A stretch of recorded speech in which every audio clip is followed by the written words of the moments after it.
যারা বলেন যে তিতির মুরগির 20 ডিমে আমি ভালো হ্যাশিং রেট পাচ্ছি না, তাদের জন্য মূলত আজকের আমার এই ভিডিওটি। আমার এই খামারে তিতির মুরগি এবং মোরগের যে অনুপাতটা রয়েছে, রেশিওটা রয়েছে, তাহা শুনলে আপনারা অবাক হবেন। অর্থাৎ এই খামারে মোট একটা মোরগের জন্যে মুরগি রয়েছে, সেই মুরগির রেশিওটা হচ্ছে 1:6। অর্থাৎ 6টা মুরগির জন্য একটা মোরগ আছে। তাহলে বুঝতে পারছেন যে হ্যাচিং রেটটা কেমন আসবে। সাধারণত স্ট্যান্ডার্ড নিয়ম হচ্ছে যে একটা মোরগের জন্যে 8 থেকে 10টা মুরগি রাখা হচ্ছে স্বাভাবিক। এটা হচ্ছে স্বাভাবিক নিয়ম।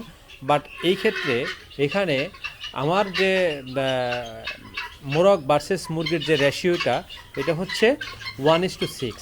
তাহলে আপনারা বুঝতে পারছেন যে আমার খামারের যে 20 ডিম হচ্ছে, এই ডিমের হ্যাচিং রেটটা খুবই ভালো। সুতরাং আপনারা নিঃসন্দেহে এই খামারের 20 ডিম সংগ্রহ করতে পারেন। এখান থেকে কিন্তু আপনারা খুব ভালো মানের হ্যাচিং রেট পাবেন বলে আমি আশা করছি ইনশাল্লাহ। যারা অলরেডি আমার কাছে ডিম নিয়েছেন, তাদের যে রেজাল্ট, সেই রেজাল্ট এর উপর ভিত্তি করে বলতেছি যে এখানে হ্যাচিং রেট 70% হ্যাচিং রেট, 70 থেকে 80% হ্যাচিং রেট পাওয়া যাচ্ছে এখন বর্তমানে। অর্থাৎ একটা খামারের হ্যাচিং রেট নির্ভর করে মূলত তার মোরগ এবং মুরগির যে রেশিওটা, এই রেশিওটা যদি সন্তোষজনক থাকে, অর্থাৎ অল্প একটা মোরগের জন্য যদি অল্প সংখ্যক মুরগি থাকে, তাহলে কিন্তু হ্যাচিং রেটটা পারফেক্ট পাওয়া যায়। তো দেখেন, আমার এই খামারে তিতির মুরগিগুলো সবগুলো এই একসাথে এক জায়গায় ডিম পেড়ে রাখছে। না তো বাবা, ডিমগুলো তুলো তো বাবা।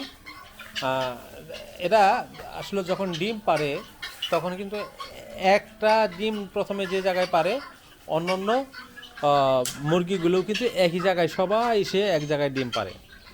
এটা হচ্ছে তিতির পাখির বৈশিষ্ট্য বা চীন মুরগির বৈশিষ্ট্য যদি আমরা বলি। হ্যাঁ, সেটা হচ্ছে যে এদের বৈশিষ্ট্য হচ্ছে যে তারা সবাই একসাথে একত্রে ডিম পাড়তে চায় আর কি, একই জায়গায় ডিম পারে।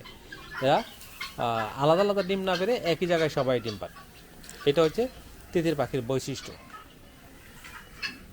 তো এখানে আমি যেটা বলছি আপনাদেরকে, এই যে ডিমের সাইজটা বেশ বড় বড় সাইজ।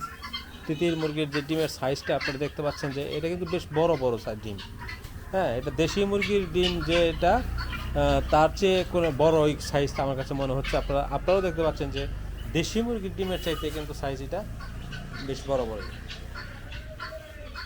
সুতরাং এর হ্যাচিং রেটটা পারফেক্ট পাবেন আপনারা। এই যে একটা এবার দেখলাম একটা আলাদাভাবে ডিম পারছে, এখানে একটা ডিম পারছে, এটা আলাদাভাবে পারছে, একটা পারছে ডিম, এটা পটের নিচে পারছে। এই যে আমরা খামার ঢোকার ফলে এই যে আমাদের দিকে ভয় পেয়ে এই একটা এদিকে একটা পারছে, এখানে একটা পারছে। তো সকলের উদ্দেশ্যে আমি আবারও একটি কথা বলতে চাই যে যারা তিতিরের খামার করতে চান, তারা কিন্তু নিঃসন্দেহে তিতিরের খামার করতে পারেন। তিতির একটি লাভজনক খামার। এই খামারের বা এই মুরগির লাভজনক হওয়ার পেছনে যে গল্পটা রয়েছে, সেটা হচ্ছে যে এই মুরগিগুলো খুবই কম খায়, অল্প পরিমাণ আহার করে।